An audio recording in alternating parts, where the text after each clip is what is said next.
네, 오늘 하나님께서 저와 여러분들에게 주시는 말씀 요한복음 21장 3절에서 6절 말씀이죠. 주님이 찾아오실 때 그물을 오른편에 던져야 합니다. 이런 제목인데 말씀 증거될 때 하나님의 은혜가 함께하기를 원합니다. 한 시간 동안 편안하셨죠? 이번 주가 설 주간인 거 여러분들 알고 계셔요? 몰랐어요? 저도 몰랐어요. 도대체 설 실감이 안 납니다. 네, 제가 나이를 먹어서 그런지 아니면은 하도 그냥 세상이 어이없게 돌아가서 그런지 안 그러면 교회가 예배를 온전하게 드리지 못하는 이런 현실 때문인지 잘 모르겠지만 어쨌든 간에 뭐 설 같지가 않아요. 그래도 여러분 설이라고 그러니까 억지로라도 설 분위기 내서 여러분들 이렇게 즐거운 마음으로 그렇게 하시기 부탁드립니다. 어쨌든 뭐 설은 또 음력새해예요. 양력새해 말고 음력새해인데 음력새해 다시 한번 여러분들이 정초에 결단했던 것들 돌아보면서 확인하면서 여러분들 설 기간 동안 다시 한번 다짐하시고 또 믿음 안에서 살아가시기를 부탁을 드립니다. 자, 오늘 하나님께서 본문의 말씀을 통하여 다음과 같은 세 가지로 저와 여러분들에게 은혜를 주셨는데, 첫째가 제자들이 지쳐있을 때 우리 주님 찾아오셨다는 것이죠. 두 번째는 주님을 만나면 밤새 헛수고가 희망으로 변한다는 거예요. 세 번째는 주님 말씀을 따를 때 많은 고기를 잡을 수 있다, 이런 부분인데, 여러분 베드로가 예수님의 제자로 부름을 받아서 3년 동안 예수님을 따라다니며 칭찬도 받고 책망도 받으면서 수제자로 이제 성장을 합니다. 자, 그럼에도 막판에 예수님이 순환을 당할 때 주님을 3번씩이나 부인했고, 그 뒤 예수님이 십자가에 못 박혀 돌아가신 뒤 쓸쓸히 갈릴리 바다로 돌아와서 고기잡이 업으로 컴백을 합니다. 자, 그가 동료들과 함께 밤새도록 고기를 잡았으나 단 한 마리도 잡지 못하고 힘없이 철수하는데 그때 우리 예수님이 그를 찾아오시죠. 자, 이런 베드로의 모습을 보면 베드로는 주님을 따르는 일에도 실패를 했고 오늘 고기 잡는 것에서도 실패를 합니다. 자, 몹시 피곤한 몸을 이끌고 바닷가로 나올 때 우리 예수님이 그를 찾아오셔서 그에게 말씀하시죠. 얘야, 너희가 고기를 잡았느냐? 베드로가 못 잡았습니다, 이렇게 얘기하죠. 그러니까 그물을 배 오른편에 던져라. 그러면 너희가 고기를 잡을 것이다. 그 말씀대로 했더니 정말 고기를 엄청나게 잡게 되죠.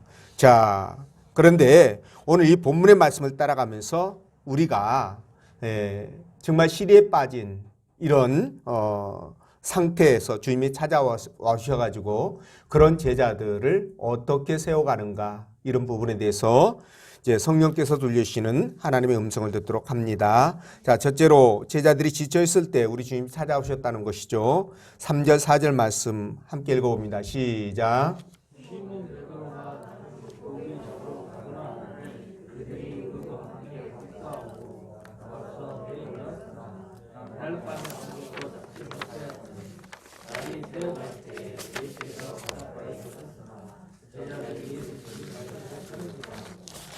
아멘. 자, 본문 말씀은요, 주님이 부활하신 다음 40일 동안 이 땅에 계시면서 일어난 일을 기록한 말씀인데, 자, 주님이 부활하시자 일단 주님 모습이 변화되어 가지고 사람들이 알아보지 못하죠. 엠마오로 가던 두 제자도 오늘 이렇게 주님 곁에서 3년 동안 함께 동고동락을 했던 베드로도 그 제자들도 다 알아보지를 못합니다. 이것은 뭘 말하냐면 우리가 이 다음에 부활하게 되면 우리의 지금 현재 모습이 완전히 변화되어져서 새로운 모습이 된다는 것을 알 수 있죠. 그렇기 때문에 여러분들이 혹시 조금 못났어도, 그렇죠? 못생겼어도, 안 이뻐도 좀 희망을 갖고 사실 필요가 있다. 그죠? 이 부활할 때 그런 영광의 몸체를 입기 위해서는 어떻게 해야 된다? 어떻게든지 주님 안에 붙들고 그 안에 머물러야 된다, 이 말씀을 드리는데, 자, 본론으로 돌아와서 부활하신 예수님이 자 보이지 않자 제자들이 시리에 빠지죠. 그래서 고향으로 돌아와서 고기를 잡기 시작하는데, 자, 베드로가 3년 만에 고기잡이를 한 거예요. 자, 그런데 3년 동안 공백 기간이 있었다고는 하지만 밤새도록 다른 제자들과 함께 고기를 잡았지만 어찌된 일인지 단 한 마리도 잡지 못합니다. 자, 일평생 바다에서 나와서 고기잡이를 했던 이 베드로에게는 굉장한 충격이었을 것 같아요. 마치 고시공부에 청춘을 걸었는데 끝끝내 합격하지 못한 그런 때의 느낌이 아닐까, 이런 생각을 또 해보는데, 오늘 이 베드로의 실패는 어쩌면 예정되어 있는지도 모릅니다. 왜냐하면 여러분, 구원받은 백성이 예수 그리스도를 믿고 하나님 나라 백성이 된 이 그리스도인들이요, 신앙에 실패하게 되면 어찌 될까요? 모든 삶도 인생도 반드시 실패하기 때문에 그렇습니다. 자, 그동안 3년 동안이나 예수님과 동고동락하면서 진짜 찬란한 미래를 이 제자들이 꿈꿨는데, 예수님이 십자가에 막상 딱 못을 박히자 어떻게 됐습니까? 그냥 어쩔 수 없이 고향으로 돌아오게 되었잖아요. 예수님과 함께 다닐 때는 그래도 희망도 있고 소망도 있었는데 이것들이 다 사라져버린 겁니다. 그리고 지금 이 시점에서는 좌절과 절망만이 남았던 거죠. 그래서 어부가 되기는 했지만, 고기잡이에 나서기는 했지만 그게 무슨 재미가 있고 거기에 무슨 희망이 있겠습니까? 그죠? 마치 검은 머리 팥불이 되도록 살자고, 그렇게 그냥 약속하고 결혼을 했는데 어느 날 남편이 애도를 하기 시작하더니 때가 되면 나타나가지고 이혼하자고 했을 때 그때 기분하고 아마 비슷하지 않을까, 이런 생각이 해봅니다. 적절한 표현 같아요. 자, 여러분, 우리가 인생을 살아가면서 정도의 차이는 있을지 모르지만 아마 이런 참담한 경우를 체험했을 것 같아요. 그렇습니다. 그런데 여러분, 오늘 이 베드로와 제자들의 특징이 무엇일까라는 겁니다. 자, 이건 주님이 말이죠, 그들을 떠났던, 아니면 그들이 주님을 떠났던, 어쨌든 간에 지금 현 시점에서 그들은 주님을 떠나서 주님과 상관없이 홀로 서기를 지금 시작했다는 사실입니다. 그죠? 자, 여러분, 그들이 주님과 함께 할 때는 비록 세상에서 부귀영화를 누리는 헛된 꿈이었을지언정 그들이 장차 주님의 나라가 임하면 한자리 할 거라는 그런 희망이 있었습니다. 그리고 주님과 함께 할 때에는 먹고 입고 자는 데 있어서 전혀 문제가 없었어요. 그런 것들이 다 자동으로 해결되었습니다. 그런데 말이죠, 그들이 주님을 떠나서 오늘 주님과 상관없이 홀로 서기를 시작하자 비로소 실패와 참담한 좌절, 고통, 이런 아픔들을 겪고 있다는 사실이에요. 자, 여러분, 우리가 주님을 떠나면 되는 게 없다고 말씀을 드렸듯이, 제가 말씀을 드린 것처럼 정말 주님을 떠나면 되는 게 없습니다. 여러분, 세상 사람들은요, 예수님과 상관없이 살아도 아무 지장이 없습니다. 왜냐하면 하나님의 관심의 대상은 그들이 아니기 때문에 그래요. 그래서 그들은 예수를 안 믿어도 잘 살 수도 있고요, 잘 될 수도 있습니다. 그런데 예수 믿는 저와 여러분들은 그게 안 된다는 거예요.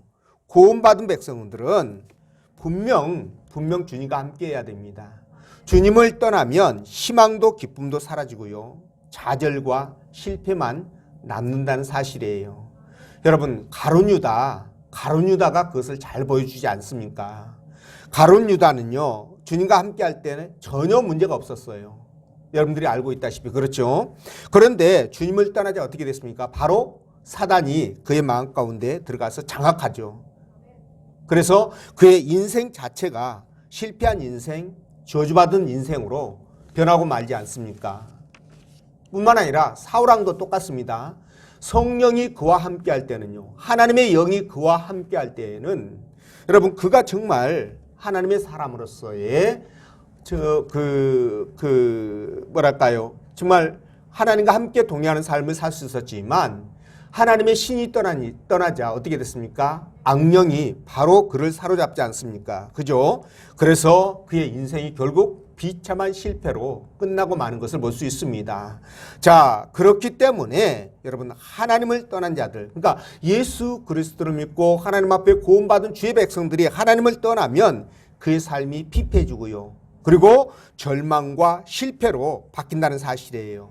그래서 여러분들에게 말씀을 드리는데 무슨 일이 있어도 하나님을 떠나서는 절대로 안 된다는 겁니다. 여러분도 인정하시죠? 자, 그러니까 여러분들에게 부탁을 드리고 싶은 것은 코로나 때문에 교회를 못 나오는 일이 있다 할지라도 또 하나님보다 세상이 더 좋아서 세상이 우선순위여서 뭐 무슨 일만 있으면 안 나오는 일이 있다 할지라도 또 감기 걸린 것도 아니고 감기 기운이 있다고 안 나오는 일이 있다 할지라도 여러분 어떻게 해야 됩니까? 그래도 믿음의 끝만은 붙들고 있으라는 거예요. 믿음의 끝만은 붙들고 있으라는 겁니다. 어떤 일이 있어도 주님과 연결되어 있는 이 생명의 줄을 붙들고 있어야 우리가 소망을 기대할 수 있다는 거예요. 자, 이런 저의 간절한 호소가 지금 여러분들에게는 어떻게 들릴지 모르지만 나중에 주님 앞에 갔을 때 그때는 실감이 아니라 절감하게 될 것입니다. 근데 그때 여러분들이 후회해도 이미 때가 늦는다는 거예요. 왜냐하면 기회가 없기 때문에 그렇습니다. 기회는 지금뿐이에요. 지금 여러분들이 이 땅을 살아갈 때 이때 이 기회밖에 없다는 것입니다. 자, 그런데 말입니다. 우리 주님이 어떤 분이십니까? 우리 주님은 실패와 절망 가운데 빠진 당신의 백성들을 그냥 방치하시고 그냥 내버려두는 그런 분이 아니시라는 거죠. 우리 주님은 당신의 백성들을 항상 붙들고 그들이 어떤 상황에 있다 할지라도 그것을 아시고 적절하게 조치를 취하시는 그런 분이시라는 거예요. 오늘 보십시오. 베드로와 그의 제자들이 그의 제자가 아니라 베드로와 다른 주님의 제자들이 실패와 좌절 가운데 빠져서 저들이 허우적거리고 있을 때 그들의 삶의 현장 속으로 우리 주님이 다가가서 그들을 만나주지 않습니까? 밤새도록 수고하여도 아무것도 얻지 못하는 이런 실패한 그런 인생 가운데로 우리 주님이 찾아오셨다는 거예요. 그래서 그들을 만나주지 않습니까? 여러분, 우리 주님은 정말 자기가 스스로 잘할 수 있다라고 생각하는 사람 또는 잘나고 능력이 있다라고 뻐기는 사람, 그런 사람보다는 가난하지만 연약하지만 오직 주님 말을 믿고 의지하는 신뢰하는 그런 사람들을 찾아오셔서 만나주신다. 이 부분을 여러분들이 기억해 주셨으면 감사하겠습니다.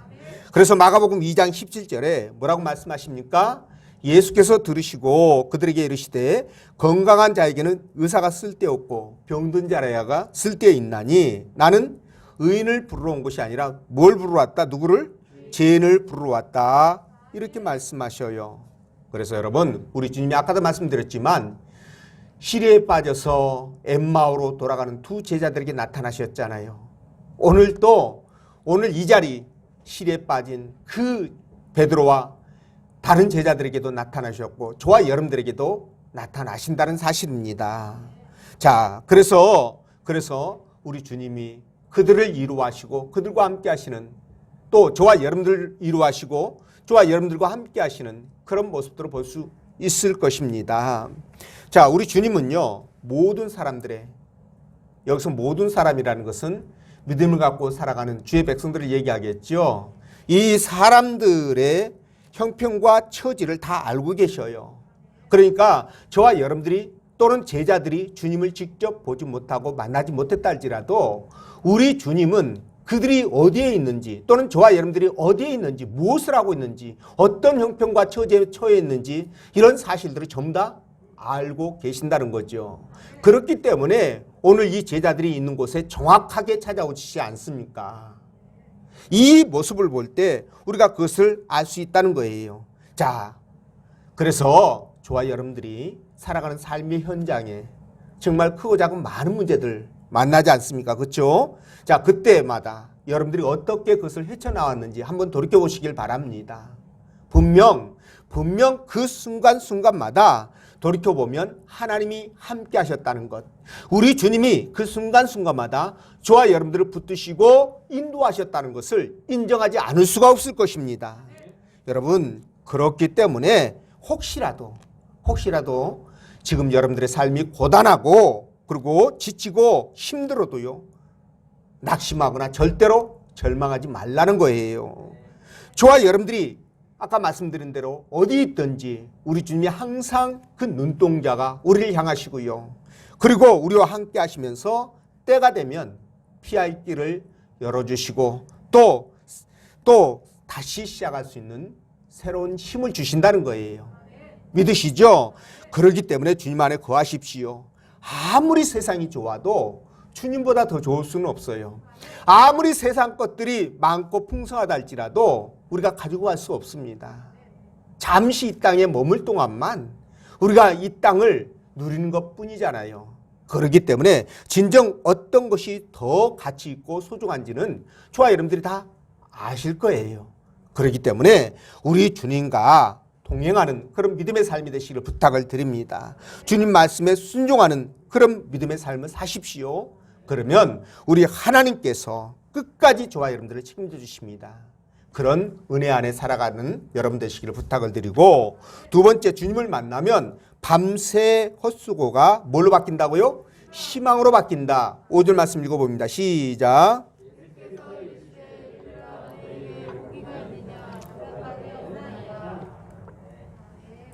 아멘. 자, 고기를 잡기 위해 힘쓰고 애썼지만 아무것도 얻지 못하고 시리에 빠져 있을 때 우리 주님이 지금 제자들을 찾아와서 그들에게 묻습니다. 너희가 고기를 잡았느냐? 자, 이 물음에 두 가지 반응을 보일 수 있다고 생각을 해요. 하나는 뭐냐? 비록 3년 동안을 쉬기는 했지만 고기잡이로 잔뼈가 굵었던 이 베드로가 자존심이 상해가지고요, 네, 많이 잡았습니다. 지금 주님인지 모르는 거예요. 그러니까 낯선 사람인 거예요. 그러니까 많이 잡았다라고 얘기할 수도 있고 아니면은 대답 자체를 안 할 수도 있겠다 싶어요.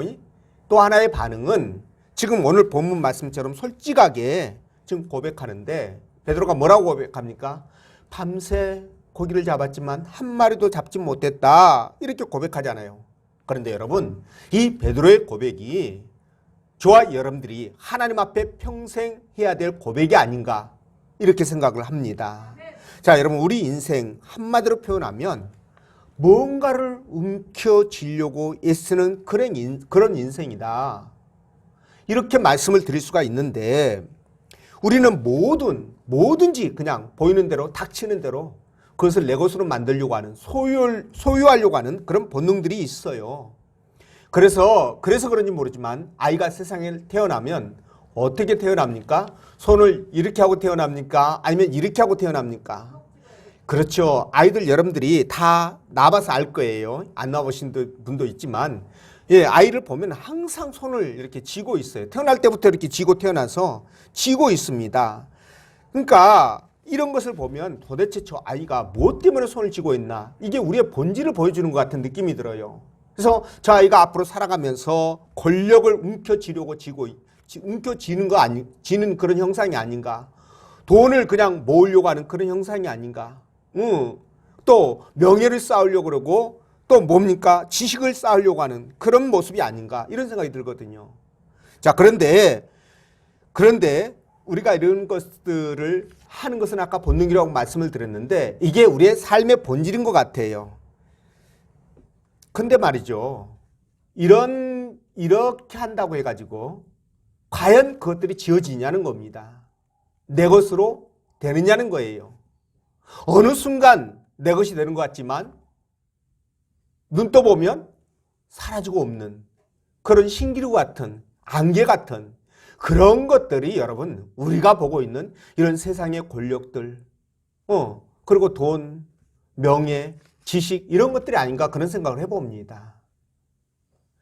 하무시미론이라는 말이 있잖아요. 그렇죠? 붉은 꽃이 열흘을 가지 못한다. 아무리 권력을 잡아도 10년간은 곤불 10년이란 말이 있잖아요. 10년간은 권력이 없다. 이런 말이 있습니다. 자, 그와 마찬가지로 우리는 아무것도 사실은 따지고 보면 아무것도 우리 손에 남는 것이 없는 거예요. 여러분, 그 해밍웨이라는 유명한 소설가 있죠. 이분이 썼던 노인과 바다라는 그 소설이 있습니다. 근데 이게 이제 쿠바 해안에서 이제 한 노인이 이제 어부로 고기잡이로 평생을 살아왔는데 아니 석 달 동안 고기 한 마리를 잡지 못하는 거예요. 그러니까 얼마나 시리와 낙심에 빠졌겠습니까? 그런데 어느 날 고기 잡으러 나갔는데 아주 대형 고래 한 마리를 잡은 겁니다. 어마어마한 고래를 잡은 거예요. 이 노인으로서는 평생 잡지 못할 횡재를 한 거죠. 그렇죠? 쉽게 말하면 로또 맞았다 이렇게 생각하시면 돼요. 예, 그것도 어마어마하게 얼마짜리? 1,000억짜리 로또. 이렇게 생각하시면 돼요. 우리 크게 놀자고요. 그렇죠? 예, 1,000억짜리 로또 맞은 거예요.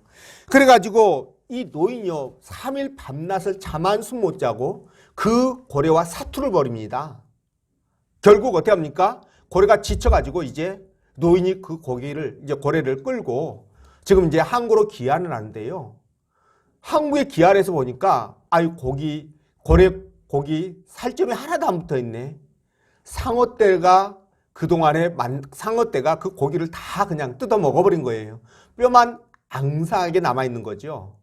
여러분, 이 해밍웨이의 노인과 바다라는 이 소설을 통해서 우리가 무엇을 느낄 수 있습니까? 우리가 인생을 살아가면서 아무리 움켜쥐고 잡으려고 발버둥을 쳐도 그것이 일장춘몽이구나. 나중에 이게 남는 것은 노쇠한 우리 몸뚱아리, 지친 우리 몸뚱아리, 그죠? 병든 우리 몸뚱아리, 그리고 허무한 뿐이구나. 이런 것들을 느끼는 거예요. 그렇지 않습니까, 여러분? 그래서 그런지 모르지만 이 해밍웨이가 어떻게 죽은 줄 아세요? 나중에 권총으로 자살하고 말아요. 얼마나 비극적입니까? 만약에 말이죠. 이 해밍웨이가 주님을 만났다고 한다면 어떻게 됐을까요? 고래를 잡았다가 상어가 다 뜯어먹었고 살한 적 없는 뼈다귀만 남았다 할지라도 해밍웨이는 절망하지 않았을 거라고 생각합니다.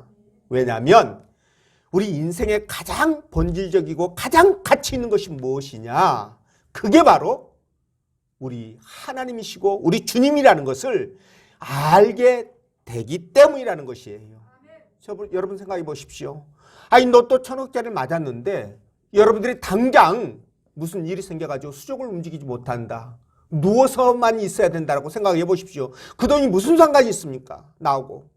내가 이 땅을 떠나면 그 돈이 무슨 상관이 있냐는 거예요. 아무 가치가 없습니다.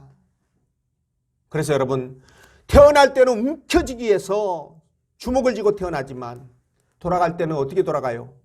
손 쫙 펴고 돌아가지 않습니까?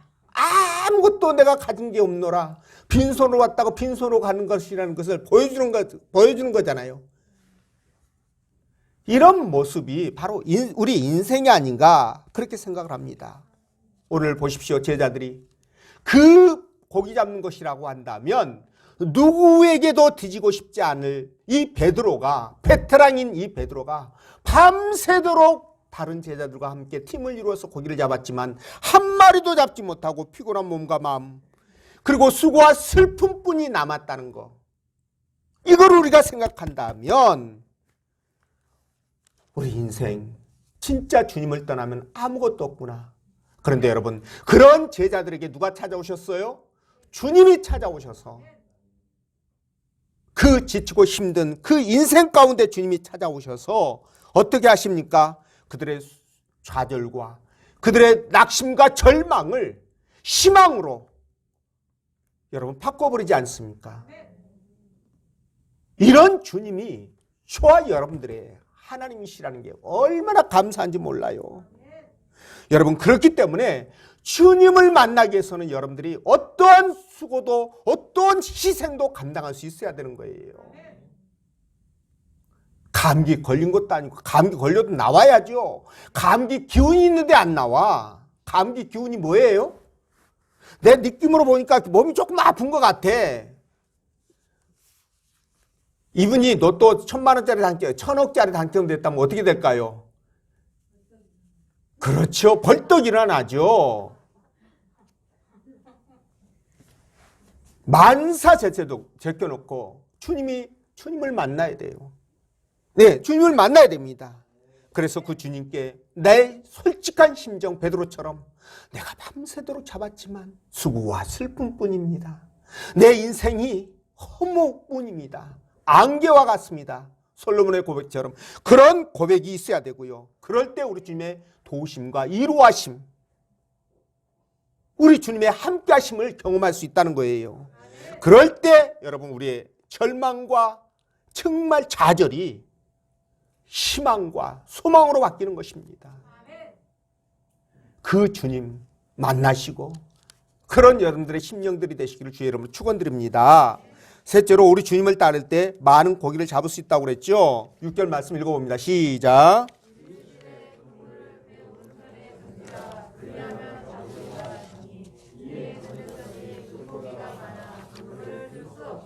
아멘. 자, 여러분, 제자들을 찾아오신 주님이 고기를 잡았느냐고 물어보고 못 잡았다고 그러니까 그물을 어디에다가 던지라? 오른편, 왼편?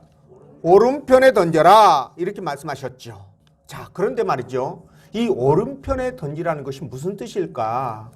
오른편은 여러분 항상 기억하십시오. 오른편은 항상 주님 편이라는 거예요.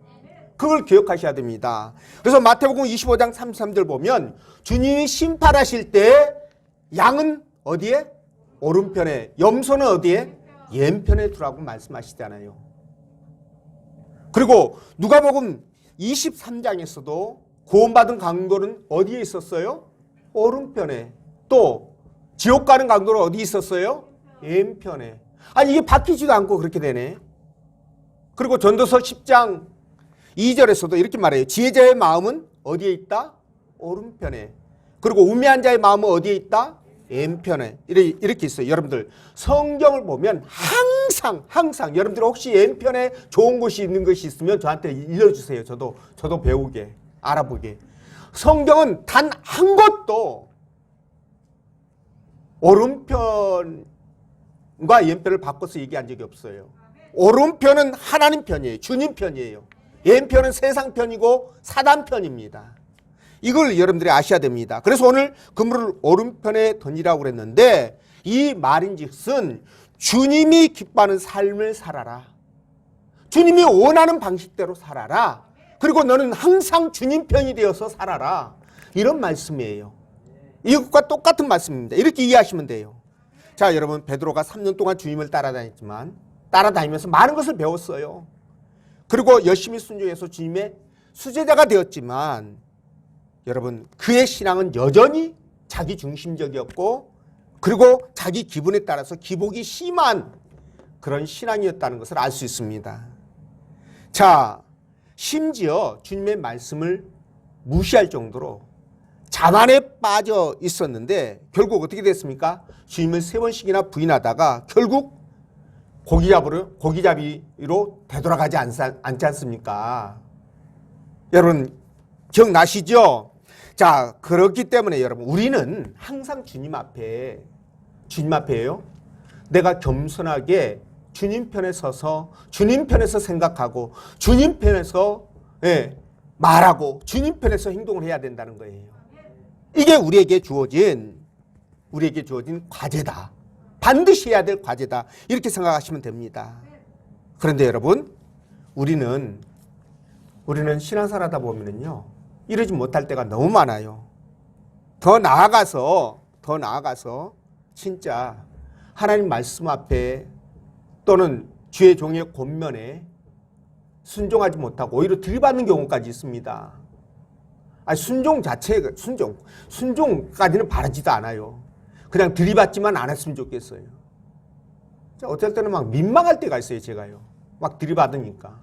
어떻게 해야 될지 몰라. 하나님 말씀으로 고민하고 싶어도 교회 나간다는데 방법이 없어요. 근데 어떤 교회는요, 교인들이 안 나가니까 나가라고 떠밀기는 교회가 있고요. 출교시키고 막 제명하는 교회가 있고, 어떤 교회는 저처럼 막 나갈까봐 전전긍긍하는 교회도 있고, 어떤 게 옳은 교회인지 모르겠어요. 어떤 교회가 좋은 교회인지 모르겠어요. 근데 여러분, 어쨌든 간에 저와 여러분들은 어떻습니까? 바로 이렇게 미성숙한 베드로나 또 들이받는 그런 사람들에게 주님 뭐라고 말씀하셔요? 그물을 네 오른편에 던져라. 이렇게 말씀하십니다. 우리나라 필기구 업체 중에서 가장 큰 회사가 아마 모나미일 거예요. 그렇죠? 아직도 모나미일 겁니다. 자, 그런데 이 모나미 그러면 153 볼펜으로 유명하죠. 모나미 제품은 항상 153이라고 숫자가 암호처럼 무슨 뭐 간첩들 무슨 뭐 안보처럼 그렇게 적혀 있어요. 근데 이 153 숫자에 대해서 아는 사람, 그 의미를 아는 사람은 그렇게 많지는 않아요. 물론 여기 계신 분들은 대부분 알고 계시겠지만 딴 동네 사람들은 한번 모를 것 같습니다. 그렇죠? 잘. 근데 이 모나미의 송삼석 회장이라는 분이요. 어릴 때부터 부모님을 따라서 교회를 다녔던 이 모태신앙인이에요. 근데 이분이 이제 성장을 해가지고 사업을 한답시고 이리저리 뛰어다니면서 신앙도 잃어버리고 교회도 때려치고 이제 쉽게 말하면 세상으로 가버린 겁니다. 자, 이렇게 하다 보니 결국 하나님께 구원받은 백성이라면 아까 제가 말씀드렸죠. 망한다? 안 망한다? 망해야 정상이다. 그것도 반드시 망해야 돼요. 만약 안 망했다면 구원받은 백성 아닙니다. 진짜예요. 구원받은 백성 아니에요. 반드시 망해야 돼요. 믿음의 백성은. 문제가 생겨야 정상입니다. 그 법칙에 따라서 회사를 쫄딱 망해먹게 되죠. 그래서 이제 그렇게 되니까 이제 회개하고 하나님 앞에 교회로 돌아와서 기도하면서 그냥 그렇게 이제 신앙을 회복해 가는 거예요. 그런데 기도 중에 자꾸만 153이라는 153이라는 숫자가 자꾸만 그 머릿속에 떠오르는 거예요.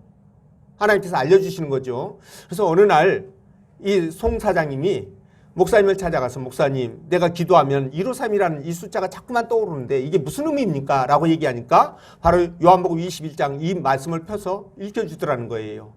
그래서 이 송 사장이 이것을 이제 듣고 이 말을 듣고 아하 내가 주의 말씀을 따라서 믿음으로 살라는 그런 뜻이구나. 오른편에 그물을 던지라는 그런 뜻이구나. 이걸로 받아들이는 거예요. 그래서 그때부터 이제 회사를 다시 시작을 해가지고 이제 기업을 모나미라는 1962년도에 박람회에서 이제 참여했는데 아니 이렇게 그 먹물에 찍지도 않았는데 계속적으로 이렇게 글씨가 나오는 볼펜을 보면서 거기에 착안해가지고 이제 이분이 이제 개발을 해가지고 이렇게 했다는데요. 어쨌든 간에 이렇게 해서 이분은요, 모나미 볼펜에 153이라는 글씨를 새겨넣게 됩니다. 그런데 이분이 놀라운 사실 하나 깨달아요. 나중에 간증을 하면서 이 얘기를 했다는데 저는 직접 듣지는 못했지만 이 오른편에 던져가지고 몇 마리가 잡혔어요? 153마리. 그쵸? 근데 153마리 가지고 에게 뭐 그거 가지고 뭐 배가 막 가라앉을 정도로 뭐 어쩌고 저쩌고 막 그렇게 뭐 엄청나게 막 얘기를 하냐? 여러분들 몰라서 그래요. 여러분들이 갈릴리 나중에 성지순례 가면 갈릴리 바다 가면요. 베드로 고기라는 것을 먹게 됩니다. 근데 베드로 고기를 먹을 때 베드로 고기가요. 이따만해요. 한 마리가. 굉장히 큽니다. 그러니까 이게 153마리면 어떻게 될까요? 배 가라앉죠. 작은 배들. 그렇게 됩니다. 근데 이렇게 어마어마한 무게의 고기를 잡아 끌어올리면 지금이야 그 그물이 찢어져요? 안 찢어져요? 절대 안 찢어지죠. 근데 당시에는 이렇게 그물이 튼튼하지 않아요. 찢어져도 100번은 찢어져야 됩니다. 그런데 그물이 찢어졌다 안 찢어졌다? 안 찢어졌다는 거예요. 여기에 여러분 이 송 사장님이 꽂힌 겁니다. 아, 진짜 주의 말씀에 순종해서 내가 그물을 오른편에 던지면 그것이 어마어마한 물고기가 잡힌 것은 물론이거니와 절대로 그물이 찢어지지 않는다는 것을 깨닫게 됩니다. 그래서 이분이 내가 오른편에 서야 되겠구나 결단을 하게 되는데 여러분 사업을 해도요 사업이 찢어지지 않아요. 오른편에 쓰면 주님 편에 쓰면 가정을 이루어도 가정이 깨지질 않습니다. 자녀를 양육해도 자녀가 깨지질 않아요. 찢어지질 않습니다, 여러분. 이해가 되시는지요? 여러분들이 정말 고난과 어려움이 닥쳐도 여러분들이 모아놓은 재물이 찢어지지 않는다는 거예요. 이해가 되시는지요? 그래서 우리가 살다 보면, 세상을 살다 보면 찢어지는 일들이 얼마나 많습니까? 진짜 찢어지는 일들 많아요. 요즘 결혼을 해도 가정이 찢어져. 두 가정 중에 한 가정은 찢어진다니까요. 그런데 주님 말씀에 의지해서 여러분들이 오른편에 그물을 내게 되면, 다시 말해서 주님 편이 되면, 주님이 기뻐하는 그런 일들을 하게 되면, 믿음으로 삶을 살게 되면 어떻게 된다고요? 절대로 찢어지는 일이 없다는 거예요. 그래서 이걸 통해서 우리가 알 수 있는 게 뭐냐? 세상에서 가장 미련한 사람은 오른편에 그물을 던지지 않고 자기 멋대로 그물을 던지는 사람이다. 이해가 되시는지요? 멋대로 그물을 던지는 사람이다. 가장 불행한 사람이. 믿으시는지요? 그래서 믿으시는 사람이 없어요? 그렇죠. 여러분 믿으시죠? 예, 그렇습니다. 그래서 여러분들에게 부탁을 드리는데 여러분들은 반드시 여러분 그물을 오른편에 던지시길 바랍니다. 다시 말해서 주님의 마음을 갖고요, 주님의 심정으로 믿음 생활을 하시고 주님 편이 되어서 주님 기뻐하는 믿음 생활을 하시라는 거예요. 내 감정의 기복에 따라서 흔들지 마시고요. 세상에 그냥 몰입돼 가지고 주님 섬기는 것은 액세서리고, 그죠? 그렇게 하지 마시고 오른편에 확실하게 서시라는 겁니다. 편을 잘 서야 돼요, 여러분. 이 편 잘못 쓰면 아주 망조듭니다. 줄을 잘 서야 됩니다, 줄을. 줄을 서시오. 그럴 때 줄 잘 서야 돼요. 어디에? 오른편에. 주님 편에 서시라는 겁니다. 그럴 때 우리 주님이 여러분 저와 여러분들의 삶을 보장해 주셔요. 그물이 절대 찢어지지 않는다니까요. 아무리 무거워도 찢어지지 않아요. 그분은 그럴 능력이 있습니다. 그래서 우리의 행복한 삶을 보장해 주시니까 여러분들이 꼭 그걸 믿으시고, 꼭 믿으시고 여러분 절대 여러분 하나님 중심, 그죠? 교회 공동체 중심, 신앙 중심, 믿음 중심으로 살아가십시오. 하나님 보장해 주십니다. 진짜 의심하지 마시고요. 의심하면 뭐라고요? 예, 의심하면 추락하는 것은 날개가 없다고 그러죠. 의심하면 날개 없는 것이 추락하는 것과 똑같습니다. 의심하는 자에게는요, 부평초처럼 흔들리는 그런 게 정함이 없는 거예요. 그러니까 여러분들이 그렇게 믿으시고 절대로 하나님 앞에 굳건하게 세워져서 이번 설 명절 보내실 때 잘 보내야 되겠죠. 그렇죠? 네, 잘 보내야 됩니다. 이럴 때 하나님 앞에 여러분들의 신앙을 보여줄 수 있는 기회가 되는 겁니다. 오른편에 설 수 있는 기회가 되는 거예요. 그래서 오른편에 서서 꼭 승리하시는 그런 또 이번 설 명절 또는 여러분들의 인생, 신앙 인생이 되시기를 주의 이름으로 축원드립니다. 기도합니다.